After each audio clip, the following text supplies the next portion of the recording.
হযরতে বিলাল হাবশী রাদিয়াল্লাহু তাআলা আনহু ওই বিলাল হাবশী নবীজির লগে কতখান মহব্বত আসলো রে ভাই। ওই বিলাল হাবশী মসজিদে নববীর মুয়াজ্জিন আসলা। বিলাল হাবশী তার শুরু জিন্দেগির মধ্যে একজন কাফিরের গোলাম আসলা। যেই সময় ইসলাম ধর্মরে গ্রহণ করি লাইলা, ইসলাম ধর্মরে মানি লাইলা, ওই সময় এখানে বিলাল হাবশীর উপরে এমন অত্যাচার নির্যাতন আইল রে ভাই। এ মুসলমান জাতিরা, আপনি আমি যদি মসজিদের মধ্যে নামাজ পড়ি, কোনো মানুষই আপনার আমার বাধা দিত নাই। কিন্তু এমন একটা সময় ছিল, এমন একটা সময় আসলো, ওই সময় এখানো সাহাবায়ে কেরামদের উপরে অনেক মুসিবত হলাইছে, সাহাবায়ে কেরামদের উপরে অনেক পরেশানি আইছে। ওই পরেশানির বাইদিন আসাইয়া আল্লাহ রাসূলের মহব্বত দিলের মধ্যে আসলো। ওই বিলাল হাবশী রাদিয়াল্লাহু তাআলা আনহু একজন কাফিরের গোলাম আসলা। ইসলাম ধর্মরে গ্রহণ করার কারণে বিলাল হাবশীর উপরে অনেক অত্যাচার নির্যাতন করলা। ওই বিলাল হাবশী ইসলাম ধর্মরে গ্রহণ করার কারণে বিলাল হাবশীর ওই গরম পানির মধ্যে ফুটাইয়া বুকুর মধ্যে পাথরের চাটান উঠাইয়া রাখতার কইতাও, বিলাল তোমার জবান তাকিয়া আল্লাহর নাম রে তুমি ছাড়ি দেও, তোমার জবান তাকিয়া আল্লাহর নাম রে তুমি ছাড়ি দেও, ইসলাম ধর্মরে তুমি ছাড়ি দেও। ও বিলাল, তোমার উপরে আর অত্যাচার নির্যাতন করতাম নাই। কিন্তু বিলাল হাবশী কইছেন, ও সময় এখানো বিলাল হাবশী কইরা আহাদ আহাদ আহাদ, এক আল্লাহ এক আল্লাহ এক আল্লাহ। আল্লাহর লগে মহব্বত লাগি গেছে, আল্লাহর নবীর লগে মহব্বত লাগি যাওয়ার কারণে দুনিয়ার কোনো জিনিস শয়তানে আটকাইতে পারছে না। ওই বিলাল হাবশীর নিয়া ওই রোদের সময় গরম বালির মধ্যে ফুটাইয়া বুকুর মধ্যে পাথরের চাটান উঠাইয়া রাখতা। রাত্রিবেলা বাড়ির মধ্যে নিয়া জিঞ্জির লঙ্গর দিয়া আত বান্ধিয়া চাবুক দিয়া বিলাল হাবশীর শরীরের মধ্যে আঘাত করতা, শরীরের মধ্যে জখমি করতা। পরের দিন রোদের সময় ওই গরম বালির মধ্যে নিয়ে ফুটাইয়া ওই জখমের উপরে আরো জখম করতা। আর কইতা, ও বিলাল তোমার জুবান তাকিয়া আল্লাহর নাম কান্তা তুমি ছাড়ি দেও। ওই সময় এখানে বিলাল হাবশী কইতা, না না, এক আল্লাহ আমারে খাওয়ানেওয়ালা, আহাদ আহাদ আহাদ। ওই বিলাল হাবশীরে কেমন অত্যাচার করলা।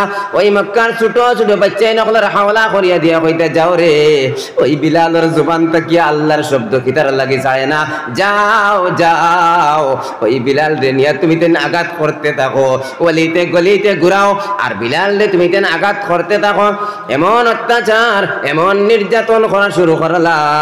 ওই বিলাল হাবশীরে একদিন হযরতে আবু বকর সিদ্দিক রাদিয়াল্লাহু তাআলা আনহু গিয়া দেখলা ওই বিলাল হাবশীর শরীরের মধ্যে এমন কোন খালি জায়গা নাই যেই জায়গার মধ্যে আঘাত করছেন না। ওই বিলাল হাবশীর সামনে গিয়া হযরতে আবু বকর সিদ্দিক রাদিয়াল্লাহু তাআলা আনহু কইলা, ও বিলাল। হযরত আবু বকর সিদ্দিক তান পকেটর পয়সা দিয়া বিলাল হাবশীরে খরিদ করিয়া আজাদ করিয়া দিলা। সুবহানাল্লাহ। ও বিলাল হাবশীর আল্লাহর রাসূলের লগে কতটুকু মহব্বত লাগলো। যেই সময় আল্লাহর নবী দুনিয়ার জমিন থেকে বিদায় হয়ে গেলা, ওই সময় এখানে বিলাল হাবশী চাইয়া দেখলা আমার মদিনার নবীর জায়গা খালি, আমার মদিনার নবী দুনিয়ার জমিনের মধ্যে নাই, আমি বিলাল আর মদিনার মধ্যে থাকতাম নাই। বিলাল হাবশী তান সামান রেডি করিয়া সারাটা জিন্দেগি জিহাদের উদ্দেশ্যে রওনা দিলা। কইলা, আমি আমার সারাটা জীবন জিহাদের মধ্যে কাটাই দিতাম, কারণ আমার মদিনার নবী নাই, আমার মদিনার নবীর জায়গা খান্তা খালি, আমি বরদাস্ত করতে পারি আর না। আল্লাহর নবী সাল্লাল্লাহু আলাইহি ওয়াসাল্লাম ইন্তেকাল হওয়ার পরে বিলাল হাবশী বরদাস্ত করতে পারলা না, আমার নবী নাই, নবীর জায়গা খান্তা খালি, আমি বিলালে বরদাস্ত করতে পারি আর না। সারাটা জিন্দেগি জিহাদের উদ্দেশ্যে রওনা দিলাইলা। একদিন দুই দিন তিন দিন ওলা কয়েকদিন গুজরিয়া যাওয়ার পরে হঠাৎ একদিন বিলাল হাবশী স্বপ্নে দেখলা নবীজি আয়া কইরা, ও বিলাল কোন কারণে তুমি আমার উপরে অত জুলুমি করদায়, একটা বার্তা আমার লগে তুমি কি তার লাগে দেখা করো না। ও বিলাল কোন কারণে আমি নবীর লগে তুমি দেখা করো না, কোন কারণে তুমি জুলুমি করদায়। বিলাল হাবশী ঘুম থেকে হাউ মাউ করে কান্দিয়া উঠিলা। পরের দিন বিলাল হাবশি ওই মদিনার দিকে রওনা দিলা।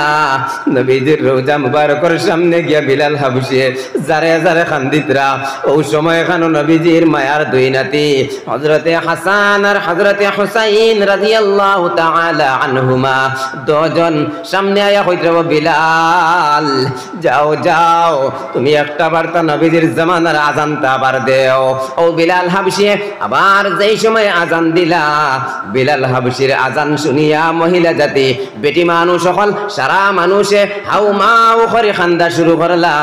এমনকি বেটি মানুষ সকল রাস্তার মধ্যে বার হইছেন, যারা যারা খান্দিতরার কইরা আমার মদিনার নবীর জামানার আজান আবার শুরু হয়ে গেছে। আজকে দীর্ঘদিন হয়ে গেল মদিনার নবীর জামানার আজান শোনা যায় না। আজকে নিশ্চয় বিলাল হাবশি আজান দিতরা। হে মুসলমান জাতিরা, ওই বিলাল হাবশি কেমন মহব্বত আল্লাহর লগে লাগাইলা। আপনি আমি সাহাবায়ে কেরামকলের জিন্দেগির ভাই চাইয়া দেখো, সাহাবায়ে কেরামকলের এত অভাব অনুটনের মধ্যে পড়লা, তবুও সাহাবায়ে কেরামকলে আল্লাহর রাসূলের মহব্বত রে সরাইলা না। আপনি আমি দুনিয়ার অভাব অনুটনে পড়িয়া, দুনিয়ার লোভ লালসা, দুনিয়ার টাকা পয়সার মহব্বতের মধ্যে পড়িয়া আপনি আমি আল্লাহর হুকুম রে মানিয়ার না, নবীর সুন্নাত রে মানিয়ার না। ইয়াদিরা কি মুসলমান কিয়ামতের ময়দানো আল্লাহ তাবারক ওয়া তাআলা জাহান্নামের লাগাম লাগাইয়া জাহান্নাম নিক্ষেপ করবারে ভাই। এই দুনিয়ার জিন্দেগি হাত্তা ছোট জিন্দেগি, ওই ছোট জিন্দেগি কোন সময় এখানো আজরাইল আলাইহিস সালাতু ওয়াস সালাম আইয়া জাফট মারি দিবা। রোজানা এমন ঘটনা দেখা যায়, আল্লাহর বান্দা সকাল বেলা বাড়ির থেকে বার হইয়া গেল বাজারও, বিকাল বেলা তার ডেড বডি ঘুরিয়া বাড়ির মধ্যে। আর ওই ড্রাইভার ভাই নকল এমনও দেখা যায় সকাল বেলা গাড়ি লইয়া বাইর হইছেন, বিকাল বেলা খবর পাওয়া যায় অ্যাক্সিডেন্ট ডেড বডি ঘুরিয়া বাড়ির মধ্যে আইছে। কোন সময় এখানো আজরাইল আলাইহিস সালাতু ওয়াস সালামের জাফট মারি দিবা, ওই সময় এখানো দুনিয়ার জিন্দেগি আপনার আমার ছাড়িয়া যাওয়া লাগবে রে ভাই। ও আল্লাহর রাসূলের মহব্বত যদি দিলের মধ্যে থাকে না, আল্লাহর হুকুমরে যদি মাননেওয়ালা বনতে পারি না, সেই সময় গুনার বোঝা লইয়া আপনি আমি দুনিয়ার জমিন থেকে যাইমু। ওই সময় এখানো খবরে আওয়াজ দিব আর কইব, আয় আয় দুনিয়ার জমিনের মধ্যে আমি তোমারে সব থেকে বেশি নফরত করতাম, আমি তোমারে সব থেকে বেশি নিকৃষ্টতম মনে করতাম। আজকে তুমি আমি মাটির ঘর আইছো, আও আও আমি খবরের মামেলা দেখবাই। ও কথা কইয়া গুনাহগারের খবরে এমন জুড়ে যাতা মারবো রে ভাই, খবরের 10 সাইটের মাটি এমন জুড়ে যাতা মারবো, এক সাইটের হাড্ডি ভাঙ্গি আর এক সাইটের হাড্ডি বাই দিয়ে হামাইব। ও যুবক ভাইরে, কিলাখান দুনিয়ার জমিনের মধ্যে তাকিয়া আপনি আমি দুনিয়াবি জিন্দেগিরে তরজিহ দিয়া যায়। আর মনে করি আর দুনিয়াবি জিন্দেগি চিরস্থায়ী, মনে করি আর দুনিয়াবি জিন্দেগি আপনার আমার চিরস্থায়ী হিসাবে থাকবো। না রে বাবা, না না না, এই সময় আজরাইলে জাফট মারি দিবা, দুনিয়ার সব মহব্বত তৈয়া যাওয়া লাগবো।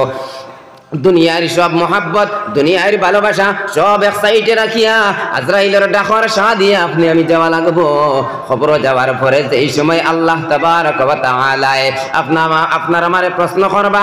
মদিনার নবী সাল্লাল্লাহু আলাইহি ওয়াসাল্লাম ফরমান, লা তাজুলু কদম ইবনি আদম ইয়াউমাল কিয়ামাতি মিন ইনদি রাব্বিহি হাত্তা ইউসআলা আন খামসিন। যেই সময় কিয়ামতের ময়দানে আল্লাহর সামনে গিয়ে আপনি আমি আজিমু, ওই সময় এখানে আল্লাহ 5টা প্রশ্ন করবারে ভাই। ওই 5টা প্রশ্নের জবাব যত সময় পর্যন্ত দিমু না, অত সময় পর্যন্ত আল্লাহর সামনে তাকিয়ে ছুটিয়া এক পড়া আগে দিয়ে যাইতে পারতাম না। লা তাজুলু কদম ইবনি আদম ইয়াউমাল কিয়ামাতি মিন ইনদি রাব্বিহি হাত্তা ইউসআলা আন খামসিন। 1 নম্বর প্রশ্ন, আন উমরিহি ফিমা আফনা। যেই সময় আল্লাহর সামনে গিয়ে আজিমু, আল্লাহ প্রশ্ন করবা, আমি তোমার একটা জীবন দান করলাম। ও মুসলমান জাতিরা, আপনার আমারে আল্লাহ একটা জিন্দেগি দান করলা। কেউ 60 বছর, কেউ 70 বছর, কেউ 80 বছর, কেউ 10 বছরের জিন্দেগি লইয়া আইছি। আল্লাহর সামনে যাওয়ার পরে আল্লাহ ওই জিন্দেগি সম্পর্কে প্রশ্ন করবা, আন উমরিহি ফিমা আফনা। আমি তোমার একটা জিন্দেগি দিলাম, ওই জিন্দেগি খানটা তুমি কোন রাস্তার মধ্যে কুয়াইলাই, ও জিন্দেগি খানটা তুমি খানো খাটাইয়া আইলাই। ও বাপ ভাই, শুনে নাও শুনে নাও, আজকে ওই জিন্দেগিরি আপনি আমি পাইলাম, ওই পুঞ্জি ওই দৌলত আল্লাহ আপনার আমারে দান করলা, ওই সময় এখানটা আপনি আমি কোন খামর মধ্যে খাটাইয়ার আল্লাহর হুকুম মানিয়ারনি, মুয়াজ্জিনের আযান শুনিয়ে আপনি আমি মসজিদের মধ্যে আইয়ারনি, আল্লাহর হুকুম ও আহকামাত রে মানিয়া যাইয়ারনি, নবীজির সুন্নত রে আপনি আমি মানিয়া যাইয়ারনি। ওই সময়ের পুরা জবাব, পুরা জিন্দেগির জবাব যত সময় পর্যন্ত আল্লাহর সামনে দিব না, অত সময় পর্যন্ত আল্লাহর সামনে তাকিয়া ছুটিয়া এক পড়া আগে দিয়ে যাইতে পারতাম না। 2 নম্বর প্রশ্ন, ওয়ান শাবাবিহি ফিমা আবলা, আল্লাহ পুরা জিন্দেগির ব্যাপারে প্রশ্ন করিয়া 2 নম্বরে আল্লাহ আলাদা করিয়া জওয়ানকি সম্পর্কে প্রশ্ন করবা। ও যুবক ভাই নকল, জওয়ানকির মহব্বত করিয়া জিন্দেগিরে বেকার করিও না। ওই জওয়ানকি খান্তা আল্লাহর কাছে বড় পছন্দ, ওই জওয়ানকির জিন্দেগিরে আল্লাহ বড় পছন্দ করেন। এর কারণে মদিনার নবী সাল্লাল্লাহু আলাইহি ওয়াসাল্লামে ফরমাইতরা, আল্লাহ 1 নম্বর প্রশ্ন করবা তোমার পুরা জিন্দেগিরে তুমি খানো খাটাইয়া আইছো। 2 নম্বর প্রশ্ন করবা তোমারে আমি একটা জওয়ান কি দান করলাম, ওই জওয়ান কি খানটা তুমি কোন খামর মধ্যে খাটাইয়া আইছো। ও যুবক বাইরে, দুনিয়ার ব্যবসা তুমি করতায় করো, দুনিয়ার তোমার যা কিছু করার করতায় করো, আল্লাহর হুকুম আর নবীর তরিকা তুমি মানিয়া যাও। আল্লাহর হুকুম নবীর তরিকার বাইরে কোনো কাম করিও না। তোমার ওই জওয়ান কি আল্লাহ বড় পছন্দ করেন, এই জওয়ান কি সম্পর্কে আল্লাহ প্রশ্ন করবা। ওয়ান শাবাবিহি ফিমা আবলা, আমি তোমার জওয়ান কি দান করলাম, ওই জওয়ান কি তুমি খানো খাটাইয়া আইলাই। ও যুবক ভাইরে, এই জওয়ান কির মধ্যে অনেক মহাব্বতে আইয়া আপনার আমারে ক্যাপচার করিলাই। ওই জওয়ান কির মধ্যে বন্ধু বান্ধবের অভাব নাই। ও জওয়ান কির সময় আপনি বাজারের মধ্যে যাইন, আপনার বন্ধুর কোনো অভাব নাই। আপনি হোটেলের মধ্যে যাইন, আপনার বন্ধুর কোনো অভাব নাই। আপনি বাজার হাট চলাফেরা করেন, আপনার বন্ধু বান্ধবে আপনারে ঘেরাও করিয়া রাখবো, সব সময় মহাব্বতের মধ্যে ডুবিয়া থাকবাই। কিন্তু ওই মহাব্বতের মধ্যে পড়িয়া আল্লাহ আল্লাহর রাসূলের মহাব্বতরে ভুলিয়া যাইও না। আল্লাহর সামনে যাওয়ার পরে আল্লাহ প্রশ্ন করবা, ওয়া আন শাবাবিহি ফিমা আবলা, তোমারে জওয়ান কি দান করলাম, ওই জওয়ান কি তুমি খানো কাটাইয়া আইলাই। ও যুবক বাইরে, মুয়াজ্জিনে মসজিদের মধ্যে আযান দিতরা, ও সময় এখানে তুমি আমি মোবাইল বাজাই বাজাই মসজিদের সামনে দিয়ে আটিয়া যাই, আর ওই জওয়ান কির সময় এখানটা খানো কাটাইয়া দে ভাই। তুমি মনে করডায় দুনিয়ার পাওয়ার সব জিনিস তোমার হাতের মুঠির, না রে ভাই, না না। আজরাইলের জাফরটার লগে লগে দুনিয়ার জমিন ছাড়ি দিবাই। আল্লাহর সামনে যাওয়ার পরে ওই জওয়ানকির হিসাব দেওয়া লাগবো। মুয়াজ্জিনে মসজিদের মধ্যে ফজরের সময় কইতরা, আসসালাতু খায়রুম মিনান নাওম, ঘুম তাকিয়া নামাজ বালা, ঘুম তাকিয়া নামাজ বালা। মুয়াজ্জিনে ডাকিতরা, ও যুবক ভাইরে, আপনি আমি ঘুমের ঘরের মধ্যে রইলাম, খোদা না খাস্তা আল্লাহ ইলা খরকানা, যদি আপনার আমার মৃত্যু, আপনি আমি মৃত্যুবরণ করিলাই, ওই বেনামাজি হালতে যদি আপনি আমি কবরের মধ্যে যাই, ওই বেনামাজির কবরের মধ্যে, ও বাপ ভাই নকল